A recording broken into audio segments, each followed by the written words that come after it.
Now, drop Caitlin Clark into that powder keg. She wasn't just another rookie, she was the rookie.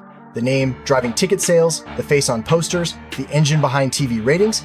Before even completing a full season, she had become the WNBA's most valuable marketing asset. And unlike many of her peers, she had the platform and cultural reach to make her words impossible to ignore. And that's exactly why her comment mattered. Because in this moment, when officiating was already the league's Achilles heel, Clark made her move. She wasn't just another frustrated player venting about refs, she was the one person the WNBA could not afford to dismiss. When she said, "I wouldn't miss a call," it wasn't just another soundbite, it was the voice of the league's financial backbone saying out loud what everyone else had been whispering. This is why the timing was catastrophic for WNBA leadership. Clark didn't create the officiating crisis, but with one sentence, she made it impossible for the league to sweep under the rug. She turned a simmering controversy into a national conversation about credibility, fairness, and the balance of power in women's basketball. And once she said it, there was no putting the genie back in the bottle. Every message lives or dies based on where it's delivered. And Caitlin Clark knew exactly what she was doing when she chose Sue Bird's podcast as her stage. This wasn't a coincidence. It wasn't casual.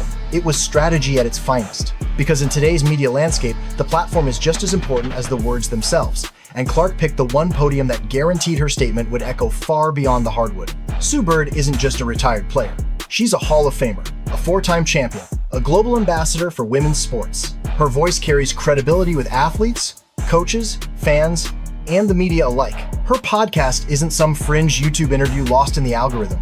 It's the gold standard for WNBA player conversations. A space that doesn't just report stories, it creates them. Entertainment outlets cover Bird's episodes, social justice groups analyze them, mainstream sports networks replay them. When a player speaks on Bird's show, it travels. Period. And Caitlin Clark knew this better than anyone. If she had dropped her now famous line, "I wouldn't miss a call," in a routine post-practice scrum, it might have been buried under local coverage and quickly forgotten. But on Bird's platform, those words were destined to become headlines.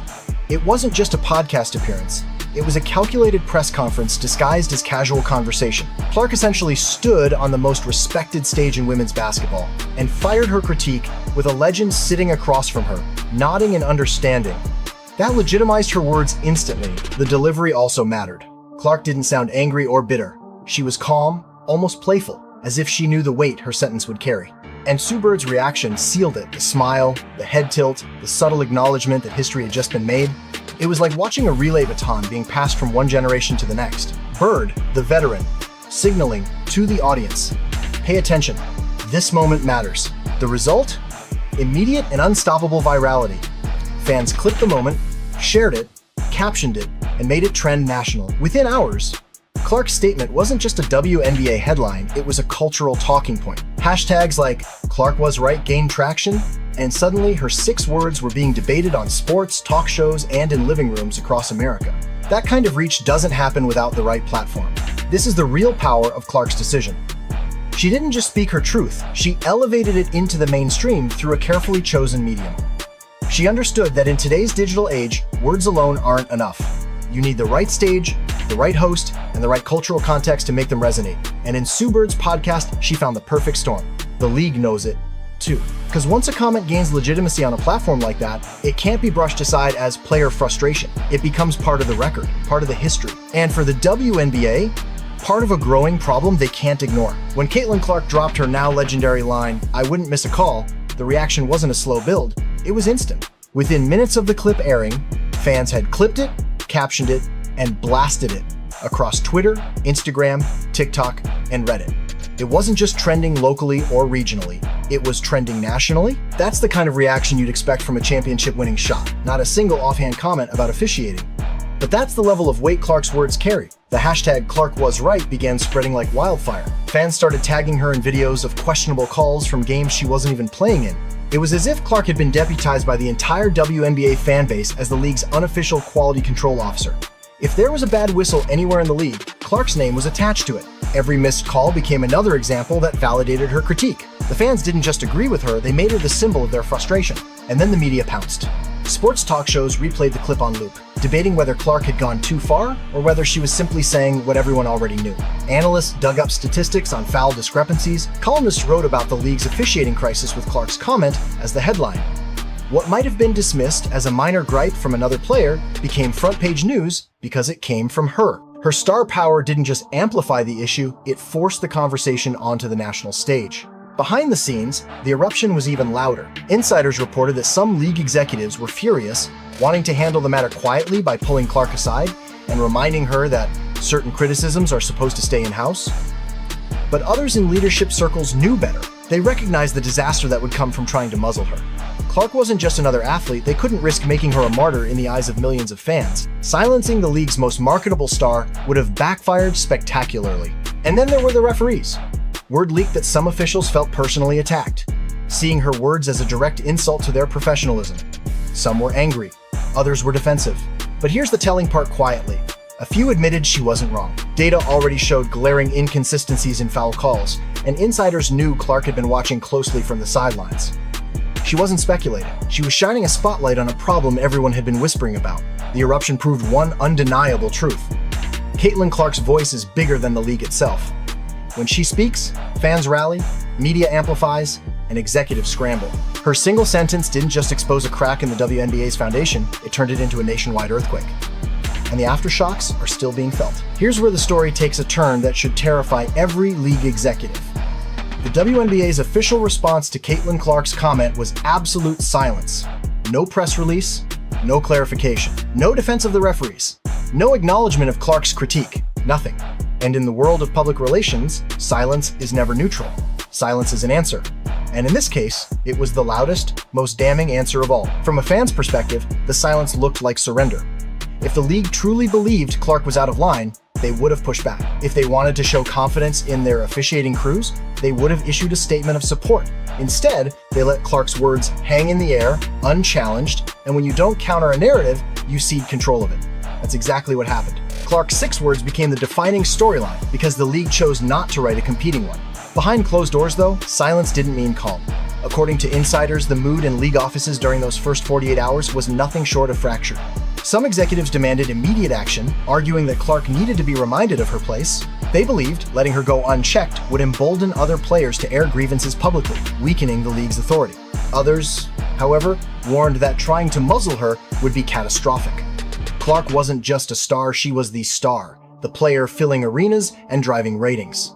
Punishing her, or even appearing to silence her, risked creating a martyr figure the league couldn't control. The referees' union added another layer of tension. Many officials felt personally disrespected by Clark's words, believing she had crossed a professional line. Some even wanted public backing from the league as a show of solidarity. But here's the irony. Within their own ranks, some refs quietly admitted Clark had a point.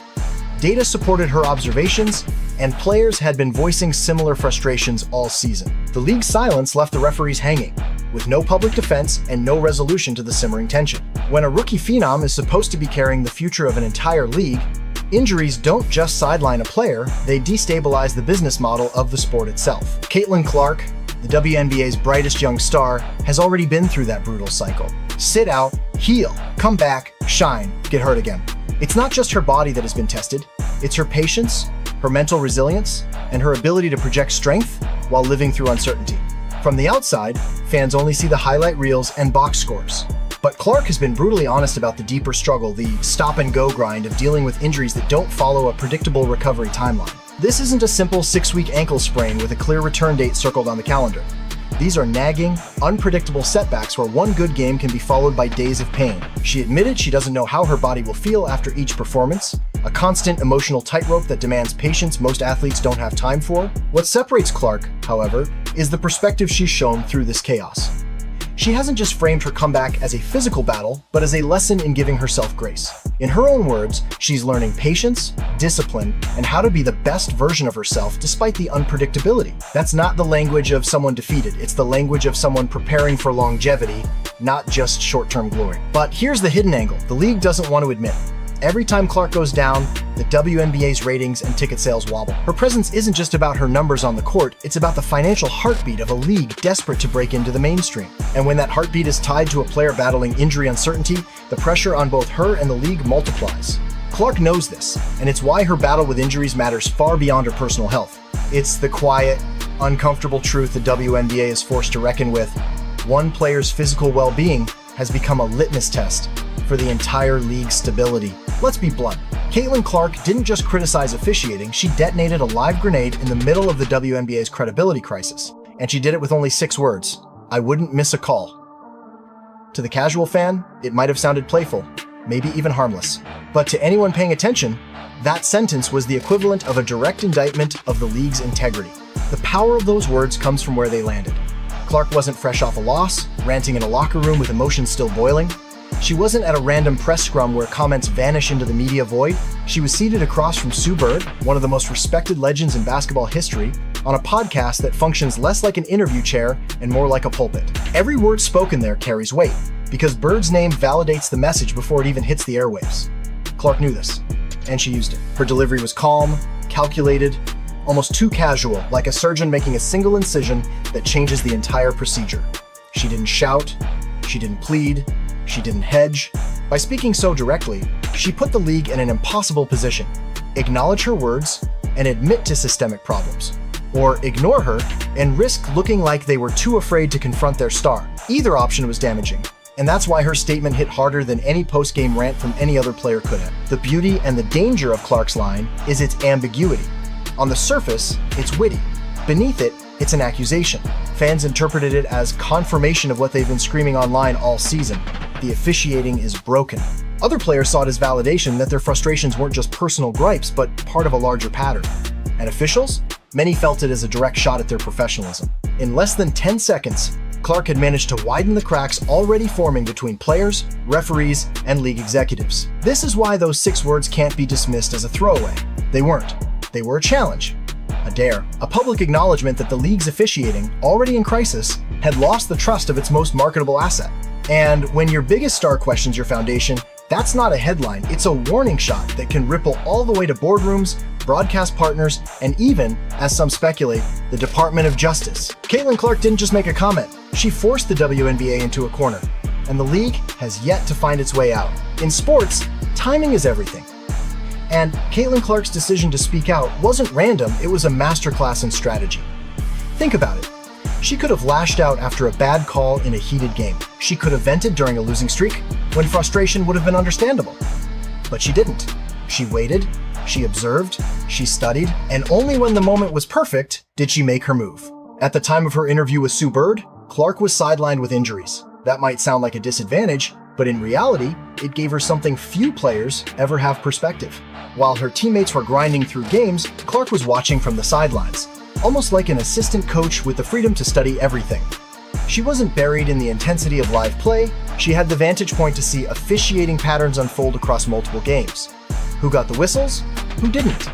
When the whistle suddenly disappeared, she was piecing together a bigger picture that most players are too busy competing to notice. Behind the scenes, reports suggest Clark was meticulously breaking down film, rewinding plays, and dissecting how fouls were being called or not called. That means, when she finally said, "I wouldn't miss a call," it wasn't born out of vague frustration.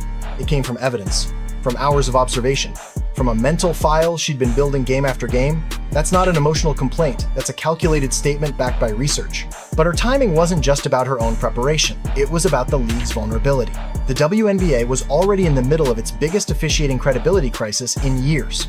Fans were roasting refs online, players were getting fined for speaking out, coaches were being penalized just for voicing what everyone could see. And then the commissioner's tone-deaf remark, "No winning team complains about officiating," poured gasoline on the fire. That was the moment Clark chose to step in. Not too early, not too late, just when the chaos was peaking. And then there's the platform. By going on Sue Bird's podcast, she guaranteed her words would cut through the noise. Bird's show isn't a place where moments die, it's a place where they're born. Entertainment outlets, social justice groups, and mainstream sports media all amplify what happens there. Clark knew that. She picked a stage that would elevate her words beyond basketball and make them part of the larger cultural conversation. This is what makes her statement so dangerous for the league. It wasn't heat-of-the-moment chatter, it was a chess move, perfectly timed, perfectly placed, and perfectly delivered to ensure maximum impact. And the WNBA, caught flat-footed, had no immediate counter. Clark had seized the narrative. To truly understand why Caitlin Clark's 6 words exploded like a thunderclap, you have to look at the storm she walked into. The WNBA wasn't in a calm or stable moment. It was already teetering on the edge of chaos. Officiating had become the single most controversial storyline of the season. And Clark, the league's golden star, didn't just step into the conversation, she amplified it to a level leadership could no longer control. Let's set the stage. Night after night, fans were flooding social media with clips of questionable fouls. Calls that made no sense. No calls that changed the outcomes of games. Within minutes of final buzzers, Twitter, Reddit, and TikTok were filled with slow-motion breakdowns. Fans dissecting every whistle as if the league were on trial. And here's the kicker. Players weren't staying silent anymore. Multiple stars risked fines to call out officiating publicly. Coaches were hit with penalties just for voicing what every fan could see. The league's credibility, its promise that the game is fair and officiated with integrity, was being torn apart, play by play. Then came the commissioner's infamous comment, "No winning team complains about officiating." To fans, it sounded dismissive, almost mocking. To players, it was worse. It was an insult. The message was clear. If you speak out, you're not just a sore loser, you're delegitimizing your own victories. In other words, shut up and play. That one statement poured gasoline on an already raging fire, deepening the divide between league leadership and the athletes carrying its brand forward. So, the WNBA leadership did what they thought was safest, nothing. But doing nothing didn't stop the storm, it fueled it. Every day the league remained silent. Clark's words gained more traction, talk shows replayed the clip, fans kept posting videos of missed calls, linking them back to her statement. By refusing to speak, the league effectively crowned Caitlin Clark as the voice of authority on officiating. Here's the truth, executives don't want to admit. Silence wasn't a strategy, it was fear. Fear of their biggest star. Fear of the fans siding with her. Fear of sparking an even bigger backlash if they picked the wrong side. But in trying to avoid that backlash, they created a new problem. They let Clark set the narrative. And once a player controls the narrative, the balance of power between athlete and institution shifts in ways that are almost impossible to reverse.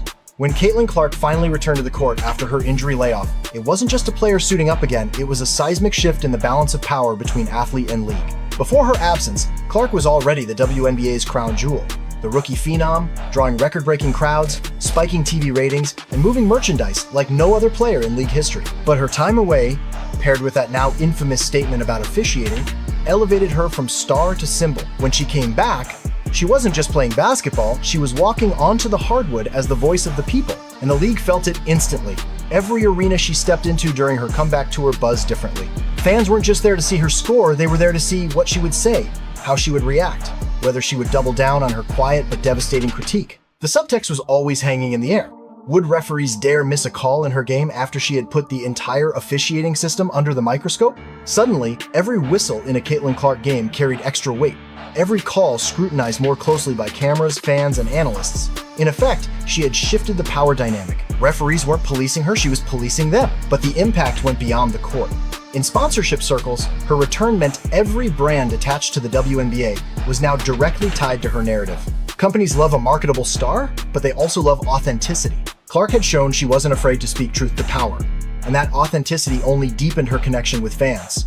Sponsors didn't shy away, they leaned in. Ratings surged, merchandise sales spiked, and media outlets continued to spotlight her. The more the league tried to tiptoe around her, the more the market rewarded her boldness. Internally, this was a nightmare for executives. For decades, the WNBA, like most professional leagues, operated on the idea that no single player was bigger than the game itself. But Clark's return made one fact undeniable. At that moment, she was bigger than the game. Her presence drove attendance, her words drove headlines, her influence reached beyond basketball into cultural discourse. When she played, it felt like an event. When she spoke, it felt like policy. That's not just star power, that's institutional power. Her teammates and even rival players felt it, too. While some may have privately resented her spotlight, many recognized that her voice created room for others to speak up about long-standing grievances. Clark's return emboldened the player community in ways subtle and overt. The league, which once dictated the conversation, now found itself reacting to the tone and narrative set by one 22-year-old rookie. This is the crux of what changed. Before her injury, Clark was the league's poster child. After her return, she was the league's unofficial regulator, an athlete whose presence alone shifted how the WNBA operated, how referees officiated, and how executives scrambled behind the scenes. That's not just a comeback, that's a power takeover. Here's the uncomfortable reality the WNBA can't ignore. Caitlin Clark's 6 words didn't just expose officiating problems, they exposed the league's fragile image. For years, the WNBA has fought an uphill battle for mainstream respect. It's made undeniable progress, record-setting TV deals, higher attendance, expanding media coverage.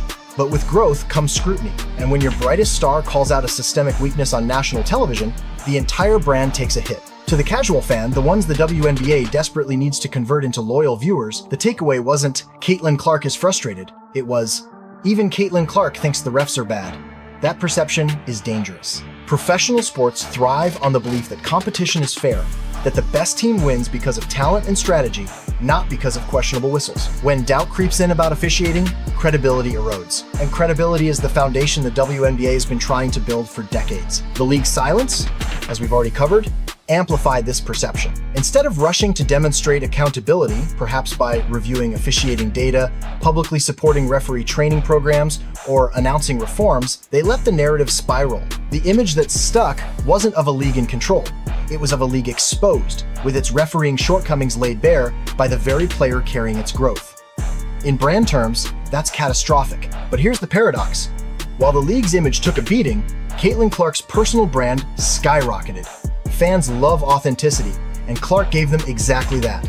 She wasn't playing politics, she wasn't delivering a sanitized, PR-approved soundbite. She was raw, frustrated, and real. For fans, that made her not just relatable, but trustworthy. In a world where athletes often feel overcoached and corporate, Clark stood out as someone unafraid to risk backlash for the truth. Her stock soared while the league's credibility faltered. This creates a troubling dynamic for the WNBA. Their image is now tethered to her voice. If she thrives, they thrive, but only if they're seen as responding to the issues she raises. If they continue to ignore her critiques, they risk alienating fans who've already chosen Clark's honesty over the league's silence. In other words, the league no longer controls its image narrative, Caitlin Clark does. And that raises the biggest question of all. Can a league survive when its image depends more on one player than on the institution itself? The NBA had Michael Jordan, yes, but the league ensured it always looked like it was the driver of change, not the player. The WNBA, on the other hand, looks like it's chasing after Clark, trying to keep up with her cultural influence rather than leading it. That's not just a PR problem, that's an existential one. And now we arrive at the final, perhaps most consequential question. What will Caitlin Clark's 6 words mean for the broader legacy of the WNBA? Was it just a passing controversy? Or was it a turning point that future generations will look back on as the moment when the balance of power in women's basketball shifted forever? To answer that, we need to step back and look at the big picture. Clark's comment didn't happen in a vacuum. It came at a time when women's sports are exploding in visibility, when ratings are climbing, and when cultural conversations about fairness, investment, and respect are louder than ever. In that climate, her critique wasn't just about referees, it was about the league's accountability, transparency, and commitment to excellence. She forced fans, media, and even executives to ask hard questions about whether the WNBA is truly ready to operate on the same level of scrutiny and professionalism as the NBA or other major sports leagues. And that's the irony. Her frustration, though damaging in the short term, may end up being the best thing to ever happen to the WNBA in the long term. Because moments of crisis often spark reform. If the league responds to this with real change, improved officiating standards, greater transparency, a willingness to hold itself accountable, then Clark's 6 words will go down as the catalyst that accelerated the league's evolution into a fully mature, globally respected sports institution. But the legacy cuts both ways. If the WNBA continues to ignore Clark's critique, continues to let its biggest star shoulder the burden of speaking truth while executives stay silent, then those 6 words will haunt them. They will stand as evidence of a league that had the chance to grow and chose to protect its comfort instead. In that version of history, Caitlin Clark becomes not just a superstar, but a tragic symbol of wasted potential, an athlete who carried the league to new heights while the institution itself crumbled under the weight of its own refusal to adapt. For Caitlin Clark personally, her legacy is already secured. She's not just a generational talent, she's a cultural force. Fans will remember her not only for her deep threes and dazzling assists, but also for her willingness to say what others were too afraid to say. She's shifted the expectations of what it means to be a star in the WNBA, no longer just a player, but a leader, a truth teller, a catalyst, and whether the league likes it or not, that will always be part of her story. So, what does it all mean? It means Caitlin Clark may have done in 6 words what decades of press conferences, PR campaigns, and league initiatives couldn't. She made the WNBA's future impossible to ignore. Her legacy won't just be measured in points, assists, or championships. It will be measured in how much her voice changed the direction of women's basketball. And here's the final twist.